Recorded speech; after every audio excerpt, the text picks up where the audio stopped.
வெற்றிமாறன் இளையராஜா கூட்டணியில் சூரி, விஜய் சேதுபதி, மஞ்சு வாரியர் நடிப்பில் விடுதலை 2 டிசம்பர் 20 முதல் உலகமெங்கும் உங்கள் அபிமான திரையரங்குகளில். ஹாலிடேஸ்னாலே அது நம்ம GT Holidays தான். GT Holidays, South India's #1 travel brand. You know you are special when you're with GT Holidays. முக்கிய தகவல்களை குறுஞ்செய்தி வாயிலாக தெரிந்து கொள்ள ஆதன் செயலியை டவுன்லோட் பண்ணுங்க. அதற்கான லிங்க் இந்த வீடியோக்கு கீழே டிஸ்கிரிப்ஷன்ல இருக்கு. வணக்கம். வணக்கம். நிறைய விஷயங்கள் கோட் படத்துக்கு அப்புறம் தொடர்ந்து நிறைய படங்கள் வந்துகிட்டே இருந்தது. முக்கியமா சொல்லணும்னா அமரன் படமுமே அவ்வளோ கலெக்ட் பண்ணிடுச்சு, இவ்வளோ கலெக்ட் பண்ணிச்சு, நிறைய நியூஸ் பார்த்துக்கிட்டே இருக்கும். ஆனா கோட் படத்தோட அமௌண்ட் வைஸ் அது கலெக்ட் பண்ணிடுச்சா?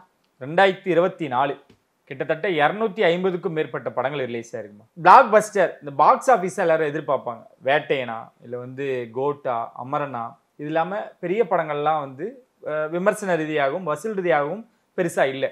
ஆனா எல்லாரும் கேட்கறது கோட்டா, அமரனா. என்னைக்கு விஜய் கையிலேருந்து துப்பாக்கி வாங்கினாரோ அன்னையிலேருந்தே அவருக்கு அங்கே ஒரு ப்ரெஷர் இருந்திருக்கும். ஆனா அது விஜய்கிட்ட இருந்தே தொடங்கி இருக்குமா அப்படின்னா அது அங்கதான் நம்ம ஸ்டார்ட் பண்ண வேண்டியதா இருக்கும். ஸோ நம்மளை பொறுத்த வரைக்கும் என்ன அப்படின்னு பார்த்தீங்கன்னா, அமரன் கலெக்ஷன் வைஸில் பெருசாக இருக்குது. அதுதான் பாக்ஸ் ஆஃபீஸ் கலெக்ஷன் அப்படின்ற மாதிரி எல்லாம் சொல்கிறாங்க.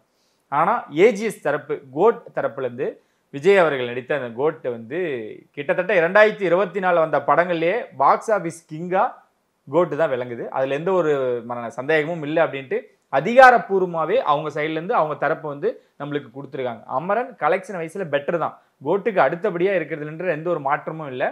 ஆனால் 2024 பொறுத்த வரைக்கும் மறுபடியும் சொல்கிறேன், கோட்டு தான் பிளாக் பஸ்டராகவும் பாக்ஸ் ஆஃபீஸ் கிங்காகவும் விஜய் அவர்கள் இருந்துகிட்டு இருக்காரு. கண்டிப்பான இவ்வளோ விஷயங்கள் இருந்தாலும் அந்த படம் 100 நாள் ஓடுச்சா அப்படிங்கிறது ஒரு கேள்விக்குறிதான். ஆனால் மகாராஜா படம் ரிலீஸ் ஆகி ஆடியன்ஸ் மத்தியிலேயே ஒரு நல்ல ரெஸ்பான்ஸ். படம் ரிலீஸ் ஆகி 100 நாள்லயே 200 கோடியை கலெக்ட் பண்ணிருக்கு. இப்போ வரைக்கும் தியேட்டருங்கள்லையுமே ஓடிக்கிட்டு இருக்கு அப்படிங்கிற மாதிரி நியூஸும் வருது இல்லையா? நீ என்ன கேட்க வரன்றது எனக்கு அதுலேருந்தே தெரியுது. இந்த கண்டென்ட் ஓரியன்ட் படங்களுக்கு வசூல் ரீதியா பெருசா இருக்கு. விமர்சன ரீதியா எல்லாருமே பாராட்டுவாங்க, கொண்டாடுவாங்க.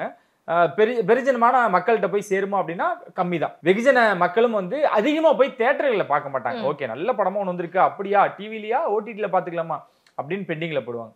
இந்த குறிப்பா மகாராஜா தமிழ்நாட்டில் மட்டும் இல்லை, இந்தியாவில் மட்டும் இல்லை, சைனாவில் நீங்க பார்த்துருப்பீங்க. அதோட ஆதிக்கம் அங்க வரைக்கும் போயிருக்கு. நம்ம எல்லாருமே அமரன், கோட் இந்த மாதிரியான படங்களை மட்டுமே பார்த்துட்டு இருக்கோம். லப்பர் பந்து, வாழையா இருக்கட்டும், அப்புறம் கொட்டுக்காளி, மகாராஜா, கருடன், இந்த மாதிரியான படங்கள் கண்டென்ட் ஓரியன்டா அதிகமா பேசவும் பட்டிருக்கு, வசூலும் இருந்திருக்கு. குறிப்பா கருடன் சொல்லணும்னா சூர்யா அவர்களோட அவர் ஹீரோவா அறிமுகமானதுல இருந்து அதிகமான ஒரு படம், அதாவது விடுதலைக்கு மீறின ஒரு வசூல் அப்படின்ற மாதிரி நம்ம கேள்விப்பட்டோம். ஆனா குறிப்பா இந்த மகாராஜாவை சொல்லணும் அப்படின்னா விஜய் சேதுபதி அவர்கள் ஒரு காலகட்டத்தில் பயங்கரமா கலக்கிட்டு இருந்தாரு. அதுக்கப்புறம் அந்த மனுஷன் என்னடா பண்ணான்னு பார்த்தா வில்லனா நடிக்கிறாரு, அவருக்கு தோன்றதெல்லாம் பண்ணுவார். ஆனா கலெக்ஷன் எங்க இருக்கு, அவரை நோக்கி எந்த படங்கள் போயிட்டு இருக்கு அப்படின்றப்ப என்னோட படம் 50வது படம் இப்படிதான் இருக்கணும்னு அவரே ஸ்கெட்ச் போட்டு இதுதான் என் படம் முடிவு பண்றாரு. அங்கதான் அந்த படத்தோட சக்சஸ் நினைக்கிறேன். அந்த படம் இது வரைக்கும் 200 கோடிக்கு மேல வசூலாயிருக்கு. 2024 பேசக்கூடிய படங்கள்ல கோட்டா இருக்கலாம், அமரனா இருக்கலாம், இன்னும் 2-3 படங்கள் சொல்லுவாங்க, வேட்டையனா இருக்கலாம், அரண்மனை 4 இருக்கலாம். இந்த மாதிரியான படங்கள் லிஸ்ட்ல அந்த படமும், அதாவது மகாராஜாவும் 3வது இடம் இல்ல 4வது இடத்துல இருக்குன்றத மாற்றமே இல்லை. உலகம், அதாவது வேர்ல்டு வைட் கலெக்ஷன்ல அந்த படம் மிகப்பெரிய சாதனை பண்ணிட்டு இருந்ததுல எந்த ஒரு டவுட்டுமே இல்லை. வசூல்ல ஒரு படமும் இவ்வளோ அதிகமா இருக்கு அப்படிங்கும் போது, இப்போ ரீசெண்டா புஷ்பா 2 ரிலீஸ் ஆயிருந்தது. தொடர்ந்து படத்தை பத்தி நிறைய விஷயங்கள் பேச இருந்தாலும் அல்லு அர்ஜுன் கைது அப்படிங்கிற ஒரு விஷயம் ரொம்பவே பரபரப்பா பேசப்பட்டது. அதுக்கான காரணம் என்ன காரணம் நீங்க நினைக்கிற? ஆக்சுவலா ஒரு படத்துக்கு ஃப்ரீயா ப்ரமோஷனுக்காக இருக்கலாம் அப்படிங்கிற மாதிரி தான் அந்த மனுஷன் தான் பண்ணிட்டாரு. படம் ரிலீஸுக்கு முன்னாடி எல்லா ஊருக்கும் போயிட்டு வந்துட்டாரு. குறிப்பா பாட்னா, அவரோட வாழ்க்கையில யாருமே மறக்க மாட்டாங்க. அவ்வளோ பெரிய க்ரௌடு, தெலுங்கு இண்டஸ்ட்ரி எல்லாரும் திரும்பி பார்த்து யாருக்கு அந்த மனுஷனுக்கு அவ்வளோ க்ரௌடு, எவ்வளோ காசு கொடுத்தாங்கலாம் பேசினாங்க. ஸோ உன்னோட பார்வையில அந்த அரெஸ்டா இருக்கட்டும், அந்த படத்துக்கு உண்டான ப்ரொமோஷன், அந்த படம் ரிலீஸுக்கு முன்னாடியே போட்டோ வசூல் எடுத்துருச்சு. ஆனா அதுக்கு அவ்வளோ பிராண்ட் உள்ள வராங்க, அவ்வளோ பேர் ஸ்பான்சர்ஸ் இருக்காங்க அப்படின்றப்போ இந்த கைதை பொறுத்த வரைக்கும் அது பிசினஸ்க்காக தான் நினைக்கிறியா? ஆமா, ஒரு 10 நாள்ல 1292 கோடி அப்படிங்கிறது ஹிந்தில மட்டுமே ஆல்மோஸ்ட் 500 கோடிக்கு மேல கலெக்ட் பண்ணிருக்கு. ஏதோ ஒரு இடத்துல எமோஷனா கனெக்ட் ஆகிறதுக்குமே இந்த மாதிரியான ஒரு உங்க வீட்ல எல்லாருக்கும் பிடிச்சிருக்கும், உனக்கு பிடிச்சிருக்கும், உங்க அம்மாக்கு, உங்க சிஸ்டருக்கு, இந்த மாதிரி லைக் எல்லாருமே ஃபேமிலியை கட்டுப்பட்டு. அதனால தமிழ்நாட்டிலேயே அது ஒர்க் அவுட் ஆயிடுச்சு அப்படின்றப்ப அவங்க ஊர்ல சொல்லவே தேவையில்லை. இன்னொரு சொன்னா 10 நாள் எவ்வளவு வசூல்? கிட்டத்தட்ட 1300 கோடி கிட்ட ரீச். 1300 கோடி. இதை வந்து நம்ம ஜேர்னலிஸ்ட் நம்ம ஆட்களே நம்ம நிறைய பேர் என்ன சொன்னாங்கன்னா, கவலையே படாதீங்க 200 கோடி போகும், தாண்டி தான் நிக்கும் மொழியே, அதுக்கு முன்னாடி நிக்காது. நாங்க இன்னும் டைம் இருக்கு. விடுதலை 2 மட்டும் தான் இந்த வருஷத்தோட மிகப்பெரிய எதிர்பார்ப்பா இன்னும் இருந்துகிட்டு இருக்கு பெண்டிங்ல. வேற எந்த படங்களும் இல்ல பெரிய லெவல். அப்படின்றப்போ பொங்கல் வரைக்கும் தியேட்டர் ஃப்ரீ, கேட் ஓப்பன்ல தான் இருக்கு. அதனால அவங்க பூந்து விளையாடுவாங்க. ஸோ அந்த கைது அப்படின்றது வந்து ஸ்டண்ட் எல்லாம் கிடையாது, அது இருக்கு உள்ள வந்து ஒரு அரசியல் இருக்குன்றது நம்மளுக்கு தெரியணும். ஏன்னா அதை வந்து பவன்னாங்க, சந்திரபாபு நாயுடுனாங்க. ஆனா அவங்களுக்கு இதுக்கு சம்மதமே இல்லை. ஏன்னா அங்க அரெஸ்ட் பண்ணது ஒரு இடம், ஆனா வேற அதாவது உள்ள ஒரு பாலிடிக்ஸ் இருக்கு. கிட்டத்தட்ட அந்த இண்டஸ்ட்ரியே கொஞ்சம் சீண்டி பார்த்த மாதிரி தான் நிறைய விஷயங்கள் நடந்துருச்சு.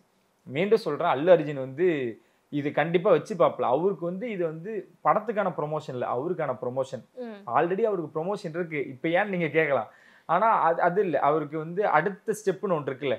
நான் யார சொல்றேன்னு தெரியும்.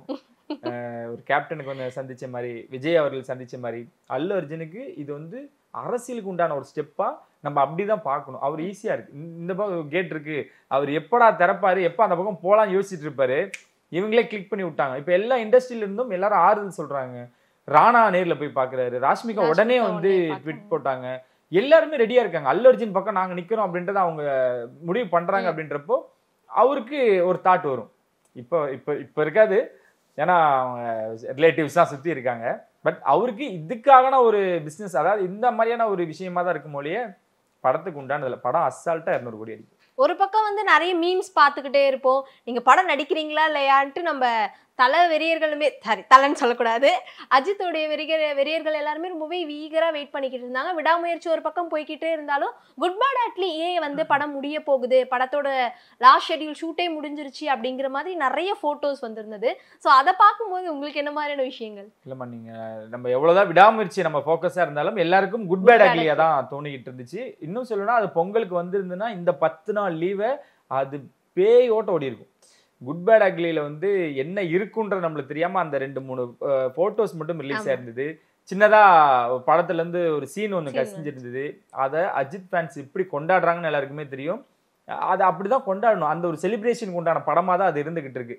குறிப்பா விடாமுயற்சி வந்து தள்ளி போய்கிட்டே இருந்துச்சு, அது வராது அப்படின்னு சொல்றப்போ என்ன பேச்சுவார்த்தையில இல்லை, நாங்க பொங்கலுக்கு வரோம் அப்படின்னு முடிவு பண்ணிட்டாங்க. ஆனா மறுபடியும் சொல்றேன், இந்த பொங்கலுக்கு குட் பேட் அக்லி வந்திருந்ததுன்னா பேய் ஓட்ட ஓடி இருக்கும்.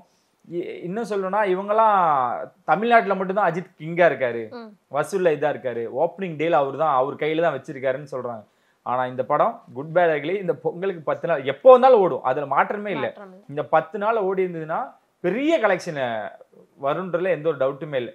அது அந்த படத்துல இருந்து நம்பகத்தன்மையா, அதான் எல்லாரும் சொல்லுவாங்க ஒரு சோர்ஸுமாங்கல்ல, உள்ள ஒரு டெக்னீஷியனே அடிச்சு சொல்றாங்க, இது வரைக்கும் நீங்க பார்க்காத அஜித்தை இது வரைக்கும். அப்படின்னா நம்ம பில்லா, அமர்க்களம் பெறுவோம். பில்லா கூட சமீபத்துல தான், அமர்க்களம், ஒரு காதல் மன்னன், காதல் கோட்டை, அதுல எல்லாம் ஒரு மாதிரி திமிரு பிடிச்ச அஜித் இருப்பாரு. கண்டிப்பா நீங்க அமர்க்களம்னு சொல்ற உடனே தான் ஞாபகம் வருது, போட்டோஸ் நிறைய லீக் ஆயிருந்தது. அதுல வந்து அமர்க்களம் படத்துல அவரு ஏற்கனவே போட்டிருந்த செயின் மாதிரியே இப்பயும் அவர் போட்டிருக்காரு.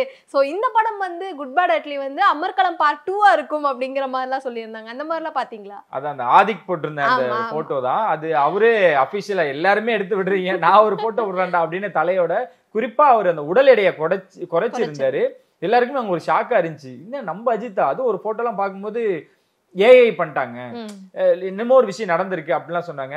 அஜித் அவர்கள் இன்னொரு விஷயமும் குறிப்பா சொன்னாங்க, அவர் வந்து இந்த ரேஸுக்காக தான் உடல் எடையை குறைச்சாரு. கண்டிப்பா கிடையாது. அவர் வந்து இந்த கதாபாத்திரம், இந்த படம் அவர் ஏன் ஒத்துக்கிட்டாருன்றது அவருக்கும் ஆதிக்கு மட்டும் தான் தெரியும். படம் ரிலீஸ் ஆகிறப்பதான் எல்லாருமே நம்மளுக்கும் புரிய வரும். ஆனா இந்த படத்துக்கு ஒரு 4 ஸ்கிரிப்ட் ரைட்டர் ஒர்க் பண்ணியிருக்காங்க. ஆதிக்கோட சேர்த்துனா மொத்தம் 5 பேர். நம்மளுக்கு வந்த விஷயம் படி அந்த 4 பேரும் 4 வெரைட்டி ஆஃப் அஜித்தை வந்து அந்த கதைக்களத்தை வந்து எழுதியிருக்காங்க. அப்படின்றப்ப நான் நினைச்சு பார்க்க முடியுது. ஒருத்தர் வந்தாலே, குறிப்பா இந்த மார்க் ஆண்டனில அர்ஜுன் சொல்லிட்டு இப்போ சூதுகவும் 2ஓட டைரக்டர், அவரு ஒரு போர்ஷன்ல இருக்காரு. அவர்லாம் நம்மளுக்கு தெரியும், முண்டாசுப்பட்டி, இப்ப சமீபத்துல மார்க் ஆண்டனியோட சக்சஸ், இதுல எல்லாம் அவங்க இருக்கும் பொழுது அவருக்கு வந்து மார்க் ஆண்டனில ஃபுல்லாவே அவரோட ஒர்க் இருந்துச்சு. இதுல அவரு ஒன் ஆஃப் த பார்ட் அப்படின்னா மத்தவங்க என்ன எப்படி ஆடி இருப்பாங்க, இது அவங்களுக்கு உண்டான கிரவுண்டா அஜித் உருவாக்கி கொடுத்துட்டாரு. ஆதிக் நீ எடுத்துக்கோ அப்படின்ட்டு. அதனால அந்த அமர்க்களம் 2 அப்படின்லாம் பேசுறீங்க, அதெல்லாம் சோசியல் மீடியாவில் படிக்கும்போது நிறைய நல்லா இருந்தது. ஏன்னா அஜித்துக்கும் ஷாலினிக்கும் பிறந்த குழந்தை, அது அவங்க வந்து வளர்ந்து இதா வளர்ந்துருக்காரு அப்படின்ட்டு. 3 கெட்டப் இருக்குன்றதுல மாற்றமே இல்லை. அது ஃபர்ஸ்ட் நம்ம ஜேர்னலிஸ்ட் தான் நிறைய விஷயங்கள் நம்ம சேனல்லே ரிவீல் பண்ணாங்க.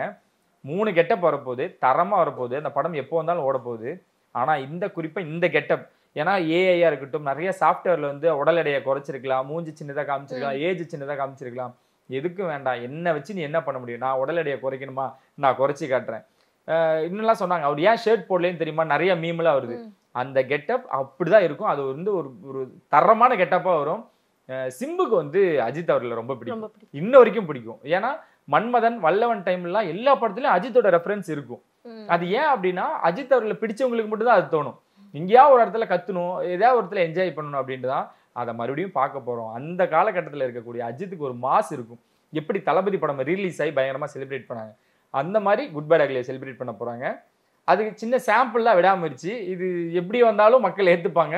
ஆனா அந்த படத்தை கொண்டாடுறதுக்கு தயாரா இருக்காங்க. அது பெரிய ரெக்கார்ட் பண்ணும், வெயிட் பண்ணி தான் பார்ப்போம். கண்டிப்பா. அதுக்கப்புறம் அமரன் அப்படிங்கிற ஒரு பெரிய படத்துக்கு அப்புறம் இப்போ சுதா கொங்காராவோட டைரக்ஷன்ல அடுத்தது குட்டி தளபதி அமரன் வரும்பொழுது அதான் அவங்க ஃபேன்ஸ்டே நம்மள நிறைய விஷயம் தான். அமரன் மூலியமா நம்மளுக்கு நிறைய கேள்விகள் இருந்துச்சு. இந்த படம் வந்து நம்ம சொன்ன மாதிரி தான் ஆரம்பத்துல பேசுன அமரனை பீட் பண்ணிருச்சா, இந்த படம் நம்ம ஆரம்பத்துல பேசின மாதிரி தான் கோட்டை பீட் பண்ணிருச்சா, எஸ்கே என்ன பண்ணாரு, தனுஷ் படம், ரஜினி படம், கமல் படம், சூர்யா படம்லாம் ரிலீஸ் ஆகும் பொழுது சிவகார்த்திகேயன் மட்டும் எவ்வளவு வசூல் அப்படின்னா நானே இந்த கேள்வியை கேட்டிருக்கும் பொழுது என்னை திருப்பி நான் எல்லாருமே கேட்க வச்சாங்க, அது ஏன் எங்க தலைவர் பண்ணக்கூடாது, சிவகார்த்திகேயன் பண்ணக்கூடாதுன்னு. கிட்டத்தட்ட சிவகார்த்திகேயன் ஆரம்பத்துல நம்ம ஃபாலோ பண்ணிருக்கோம். அவரோட கிராஃப் இப்ப பெருசாயிட்டு தான் போகுது. இப்ப நீங்க சொன்ன படமும் அதுதான், புறநானூறு சூர்யாக்காக எழுதப்பட்ட கதை அப்படின்னு இருந்தாலுமே கூட இன்னும் அபிஷியலா அதுதான்றதை அவங்க இன்னும் ரிவீல் பண்ணல. ஆனா அந்த அது செலக்ட் பண்ண இருக்கக்கூடிய நடிகர்லாம் பார்க்கும் பொழுது அதுதான் புறநானூறு தான் சிவகார்த்திகேயன் பண்றன்றது கிட்டத்தட்ட உறுதியாயிடுச்சு. எல்லாருக்கும் என்ன ஒரு ஆச்சரியம்னா இதுல சூர்யா இருக்காரு அப்படின்றப்போ ஒரு பாலிவுட் ஆக்டர் ஒருத்தர் இருந்தாங்க, அவர் வில்லனாவும் துல்கர் வந்து ஒரு முக்கியமான கதாபாத்திரம் பண்றதாவும் இருந்துச்சு. ஆனா அதெல்லாம் இல்ல, ஃபுல்லாவே மாறுது அப்படின்றப்போ சிவகார்த்திகேயன் அப்படின்னா துல்கர் கண்டிப்பா அவர் யோசிக்க தான் செய்வார், வேணான்னு சொல்ல மாட்டார். இங்க அதுதான் நடக்குது. சிவகார்த்திகேயன் வந்தாலும் துல்கர் வெளியே போயிட்டாரு, அவருக்கு அதுல இன்ட்ரெஸ்ட் இல்லை அப்படிலாம் கிடையாது. சூர்யாக்குன்னு ஒரு மாஸ் எழுதுவாங்க. இப்ப ஷியாமலா இருக்காங்க அப்படின்னா ஷியாமுக்குன்னு ஒரு கதை இருக்கும். உனக்கு எப்படி நாங்க இது பண்ண முடியுமோ அப்படிதான் நான் ஒரு கிரியேட் பண்ண முடியும். அந்த இடத்துல வேற ஒருத்தர் இருந்தாங்க அப்படின்னா அவங்களுக்கு உண்டானது ஒரு மாஸ் இருக்கும், அவங்களுக்கு உண்டான ஒரு ஒர்க் ஸ்பேஸ் இருக்கும், அதை தான் கிரியேட் பண்ண முடியும். அதுதான் இங்க நடந்திருக்கு. சிவகார்த்திகேயன் அவர்கள் உள்ள வந்ததுக்கு அப்புறம் ப்ராஜெக்ட்ல சின்ன சின்ன சேஞ்சஸ் நடக்குது. அதுலதான் அதர்வா உள்ள வராரு, ஜெயம் ரவி உள்ள வராரு, இன்னும் நிறைய கதாபாத்திரங்கள் உள்ள வரப்போகுது. குறிப்பா சூர்யா அவர்கள் வேண்டான்னு சொல்லக்கூடிய அந்த அரசியல் பாயிண்ட் ஒன்று இருக்கு, அதை அழுத்தமா ஆணித்தரமா சிவகார்த்திகேயன் பேச போறாரு, அடுத்த கட்டத்துக்கு போறாரு. கண்டிப்பா. அப்போ இந்த விஜய் அவர்களுடைய லைனப்ல அடுத்த அரசியல் பயணத்துல சிவகார்த்திகேயன் அவர்களையுமே எதிர்பார்க்கலாம் அப்படிங்கிறதுக்கான அடித்தளமா இந்த படம் அமையும் நீங்க நினைக்கிறீங்களா? இதுக்கு எதுக்கான அடித்தளமா அமையும்ன்றது எனக்கு புரியுது, எதுக்கான அடித்தளமா அமையாது. அவர் சொன்ன மாதிரிதான் இங்க சினிமால இருக்கக்கூடிய அரசியல நான் இன்னும் ஃபுல்லா படிக்கல அப்படின்னு சிவகார்த்திகேயன் ஒரு இடத்துல அழகா சொல்லியிருப்பாரு. அதுதான் இன்னமும் அவருக்கு நடந்துகிட்டு இருக்கு. ஒண்ணு இல்ல, துப்பாக்கி தான் வாங்கினார் கோட் படத்துல, கோட்டுக்கு அப்புறம் வந்து அமரன் ஒண்ணு அதை திருப்பி அவர்கிட்டயே கொடுக்குறாங்க, இந்த கன்னு உன்னே சொல்றதுக்கு தான் இந்த துப்பாக்கின்ற மாதிரி. அப்படி கிடையவே கிடையாது. ஏன்னா விஜய் அவர்கள் ஹாப்பி, அமரன் படம் சக்சஸ்க்கு விஜய் அவர்கள் ஹாப்பி. எல்லாருமே சொல்றாங்க வேட்டையன் படத்தை விஜய் அவர்கள் மாறு வேஷத்துல போய் பார்த்தாரு அப்படின்ட்டு. அவர் அமரன் பார்த்திருக்காரு, கடைசியா வந்த புஷ்பா 2 வரைக்கும் விஜய் அவர்கள் கண்டிப்பா பார்த்துக்கிட்டு தான் இருக்காரு. ஸோ அதனால அவர் எங்கேயுமே யோசிக்காமலாம் எதையுமே பண்ண மாட்டார் அப்படின்றது எல்லாருக்குமே தெரியும்.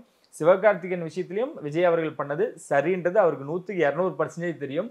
அதுதான் சிவகார்த்திகேயனோட பலம் என்னன்றதை தனுஷ் எப்படி கண்டுபிடிச்சாரோ, தனுஷ் எப்படி அவர் பார்த்து வியந்தாரோ, அவர் வச்சு இயக்குநர்கள் இவ்வளவு இயக்குநர்கள் அவங்க வச்சு இயக்குனாங்களோ, எப்படி எல்லாரும் பார்த்தாங்களோ, சிவகார்த்திகேயனை வந்து விஜய் அவர்கள் தள்ளி நின்று ஓகே இவனுக்கு எல்லாமே இருக்கு. ஒரு ஸ்டேஜ்ல சொல்லியிருப்பாரு, நீ தான் ஹீரோ ஆயிட்டே என்ன பண்ணிக்கிட்டு இருக்க அப்படின்ட்டு. அதை தான் அவர் இன்னமும் சொல்றாரு, நீ ஹீரோ மெட்டீரியல், நீ அதுக்கான விஷயங்களை பிடிச்சிட்டீங்க அப்படின்றதான். ஸோ அதுதான் அந்த புறநானூறு வந்து அவரை இன்னும் அடுத்த கட்டத்துக்கு எப்படி அமரன் தூக்கி கொண்டு போய் வச்சுதோ அதே போல புறநானூறும் வரப்போகுது. டைட்டிலும் கிட்டத்தட்ட மாறலாம் அப்படின்ற பேச்சுவார்த்தைகளும் இருக்கு. ஒரு பக்கம் வந்து கீர்த்தி சுரேஷோடைய கல்யாணம் ரொம்பவே விறுவிறுப்பா போயிருந்தாலும் அதையும் தாண்டி த்ரிஷா அண்ட் விஜய் இவங்க 2 பேரும் இருக்கக்கூடிய போட்டோஸ் வந்து ரொம்பவே வைரலா இருந்தது சோஷியல் மீடியால அப்படின்னு சொல்லலாம். 2 பேரும் பிரைவேட் ஃபிளைட் மூலயமாலாம் 2 பேரும் வெளியெல்லாம் போனாங்க அப்படிங்கிற மாதிரிலாம் ஒரு சில விஷயங்கள். அதை எப்படி பாக்குறீங்க? ஆக்சுவலா லியோ படத்துல ஒரு டீமாவே இந்த மாதிரிதான் கிளம்புனாங்க ஷூட்டிங் ஸ்பாட்டுக்கு. அதை நீங்க கேள்விப்பட்டிருப்பீங்கன்னு நினைக்கிறேன். அது வந்து ஏன் அவர் அதை இப்போதைக்கு தவிர்க்கிறார் அப்படின்னா, அவர் வந்து ஒரு செலிபிரிட்டி கல்யாணத்துக்கு போறாரு, செலிபிரிட்டிஸோட போறாரு. அவர் பிரைவேட்டா போகணும்னு ஆசைப்படுறது இப்போதைக்கு அவர் எங்கேயுமே எதுவுமே வேண்டாம் அப்படின்ற ஒரு விஷயமாலாம். இன்னொன்னு என்னன்னா த்ரிஷா மட்டும் ஏன் ஏத்துனார்? கண்டிப்பா அதுல த்ரிஷா மட்டும் இல்ல, அதுல வந்து நிறைய பேர் இருந்திருக்காங்க. நம்மளும் அதுதான் எல்லாத்துலயுமே யோசிச்சிருக்கோம். த்ரிஷா மட்டும் இல்ல, அவருக்கு லெஃப்ட் ரைட்டு சென்டர் எல்லாமாவும் இயங்கக்கூடிய ஜெகதீஷ் அவர்களும் உள்ளதா இருந்திருக்காங்க. ஜெகதீஷ் அவர்கள் யாருன்றது இன்னும் பல பேருக்கு பரிச்சயம் இல்லாம தான் இருக்கு. இன்ன வரைக்கும் விஜய் அவர்களின் ரிமோட்டா இயங்கக்கூடியவர் தான் ஜெகதீஷ் அவர்கள். அந்த மாதிரி நிறைய பேர் ஒரு கிட்டத்தட்ட அவருக்கு க்ளோஸான சர்க்கிள் இருக்கும். இந்த மாஸ்டர் படத்துல ஓப்பனிங் சார்ல வாத்தி கம்மிங் வந்து அதுல வந்து ஸ்ரீமன் சஞ்சீவ் இந்த மாதிரி ஒரு 4 ஆக்டர்ஸ் வந்து ஆடிக்கிட்டே இருப்பாங்க. அந்த மாதிரி அவருக்கு எப்பவுமே ரொம்ப சின்ன சர்க்கிள் தான், அதை வச்சு அழகா டிராவல் பண்ணிக்கிட்டு இருக்காரு, பிரச்சனைகளை வளர்த்துக்காம. விஜய் அவர்களையும் நட்பு ரீதியா தான் அதுல டிராவல் பண்ண வச்சிருக்காரு. இதுல நட்பு தான் இருக்கு, இதுல வந்து ரகசியம் அவர் இன்னும் நினைச்சிருந்தா அப்படி ரகசியமா இருந்துச்சுன்னா இன்னும் ரகசியமா வச்சிருப்பா. ஏன்னா அவரு பிரைவேட்டை தான் புக் பண்ணி போறாரு. அப்படின்றப்ப இன்னும் ரொம்ப எப்படி சொல்றது, இன்னும் பாதுகாப்பா இருந்திருக்கலாம், இன்னும் ரகசியமா இருந்திருக்கலாம். இல்லையே, வேட்டையனுக்கு போன மாதிரிலாம் போலியே, அவரு பேச காமிச்சிட்டு தான் போறாரு. இதுக்கு மேல என்ன பண்ணுது, உள்ள இருக்க சிசிடிவி தான் எடுத்து பாருங்க எல்லாரும் எப்படி போனாங்கன்றத பாத்துங்க அப்படின்னா. அதான் அவருக்கு எப்போ அரசியலுக்கு வந்தாரோ இது எக்ஸ்டெண்ட் ஆகிட்டு தான் இருக்கு. அது அவர்லாம் தட்டி விட்டு போயிட்டே இருப்பாரு. வழக்கமா சொல்ற மாதிரி தான், எவ்வளவு வேணா போடு, நான் அது ஏறி போயிட்டே தான் இருப்பேன் அப்படின்ற மாதிரி. ஸோ த்ரிஷா அவர்களையும் நட்பு ரீதியாக தான் போனாங்க. இன்னும் நிறைய லேடிஸும் அதில் டிராவல் பண்ணியிருக்காங்க. தயவு செஞ்சு அதையும் எடுத்து போட சொல்லுங்க. அப்போதான் அதுல யாரு நியாயம் அப்படின்றத, விஜய் பக்கம் என்ன இருக்குன்றத கண்டிப்பா நம்ம